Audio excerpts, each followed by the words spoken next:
عثمان کو ہوش آیا تو اس نے اپنے آپ کو کرسی پر بندھے پایا۔ اس کے ہاتھ پتلی نائلون کی ڈور سے بندھے ہوئے تھے۔ پھر اکبر شاہ کمرے میں داخل ہوا۔ ہاں بھائی پتر، کیا حال ہیں تیرے؟ تیری اکڑ ختم ہوئی کہ یا ابھی اور مزہ چکھنا ہے؟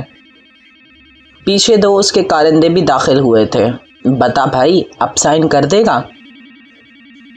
عثمان کی آنکھوں میں خون اتر آیا۔ وہ دھاڑا، نہیں نہیں نہیں، چل فیدے لے آ۔ عثمان کا دل زور سے دھڑکنا شروع ہو چکا تھا۔ اس کی چھٹی حس نے کچھ غلط ہونے کا سگنل دے دیا تھا۔ کمرے میں چارپائی لائی گئی اور پھر کسی کو چارپائی پر لیٹا دیا گیا۔ عثمان دھک سے ہی تو رہ گیا تھا۔ اس کے دماغ میں دھماکے ہونے لگے تھے۔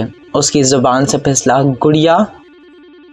فاطمہ کے منہ پر پٹی بندھی ہوئی تھی۔ وہ اپنی بے بسی کی نگاہیں عثمان پر ٹکائے ہوئے تھی۔ عثمان نے اپنا پورا زور لگا کر کرسی سے اٹھنا چاہا، لیکن شاید کرسی زمین میں دھسی ہوئی تھی اور وہ بندھا ہوا تھا۔ عثمان بولا، میں سائن کرنے کے لیے تیار ہوں۔ ارے واہ! عثمان کا ایک ہاتھ کھول دو۔ فوراً عثمان کا ایک ہاتھ کھول دیا گیا۔ پیپر لائے گئے اور عثمان نے سائن کر دیے۔ فوری طور پر عثمان کے ہاتھ کو باندھ دیا گیا اور کمرے میں اکبر شاہ کی مکروہ آواز گونجی اور اس کی آنکھوں میں چمک سی ابھری۔ اکبر شاہ نے اپنے ہونٹوں پر زبان پھیری اور باقیوں کو اشارہ کیا کہ تمہاری باری بعد میں آئے گی۔ سب باہر نکل گئے۔ نہیں اکبر شاہ، تم وعدہ خلافی نہیں کر سکتے۔ ارے کتنے دنوں کے بعد تازہ اور انچھوا مال ملا ہے، ایسے کیسے جانے دوں؟ اس نے ہوس کی نگاہ سے فاطمہ کو دیکھا اور اس کی جانب بڑھنے لگا۔ عثمان بولا، اکبر، تیرے اس گھٹیا فعل سے یہ ثابت ہوا کہ تم مرد کہلانے کے لائق نہیں۔ فاطمہ کی آواز اس کے کانوں میں سنائی دی، بھائی بچا لو۔ اس کے منہ پر پٹی بندھی ہوئی تھی۔ اکبر شاہ نے ایک پاک باز ہوازادی کے گریباں پر ہاتھ رکھا اور چر کی آواز سنائی دی۔ اکبر شاہ فاطمہ پر جھک چکا تھا۔ عثمان نے آنکھیں بند کر لی تھیں۔ اس کا ضبط جواب دے چکا تھا۔ وہ بولا، اکبر ہجڑے، میں تجھے نہیں چھوڑوں گا۔ عثمان نے قرب سے آنکھیں بند کر لیں۔ عثمان کے بازو پر کچھ چبھا اور اسے کچھ ہوش نہ رہا۔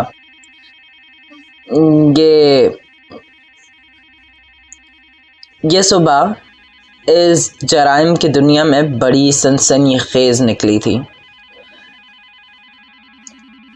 ایک ہوازادی حواس باختہ اس کوٹھی سے نکل کر دوڑتی آ رہی تھی۔ اس کا لباس جگہ جگہ سے پھٹا ہوا تھا۔ ہاں، وہ فاطمہ ہی تھی۔ اس کے دماغ میں رات کے واقعات گردش کر رہے تھے۔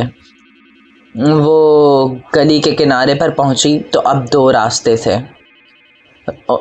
اس کے ذہن میں ابھرا۔ اکبر نے اسے چارپائی پر لٹا کر باندھا۔ وہ کہاں جاتی؟ وہ سڑک پر بیٹھ گئی۔ پھر اس کے گریبان پر اکبر شاہ کا ہاتھ پڑا۔ ایک ہوازادی کے لیے اس کی عزت ہی تو سب کچھ ہوتی ہے۔ پھر چر کی آواز سنائی دی، اور عزت کے بغیر ایک ہوازادی کوئی حیثیت نہیں رکھتی۔ اسے اپنے عقب میں کچھ آوازیں سنائی دیں، اکبر شاہ کی چمکیلی آنکھیں اور مسکراتے ہونٹ اور ان پر پھیرتی ہوئی زبان۔ اس نے پیچھے مڑ کر دیکھا تو کچھ آوارہ نشائی لڑکے اس کے پیچھے ہوس بھری نگاہیں لیے دوڑے چلے آ رہے تھے۔ اس نے دوڑ لگا دی۔ وہ بائیں طرف جانے والی سڑک پر مڑی تھی۔ ان نشائیوں نے بھی فاطمہ کے پیچھے دوڑ لگائی تھی۔ اس سڑک کے اختتام پر پہنچی تو دور سے ٹرین کے انجن کی آواز آ رہی تھی۔ فاطمہ مخمصے کا شکار ہوئی۔ نشے قریب آ چکے تھے۔ ایک بار پھر اسے اپنی زندگی یا موت میں سے کسی ایک چیز کو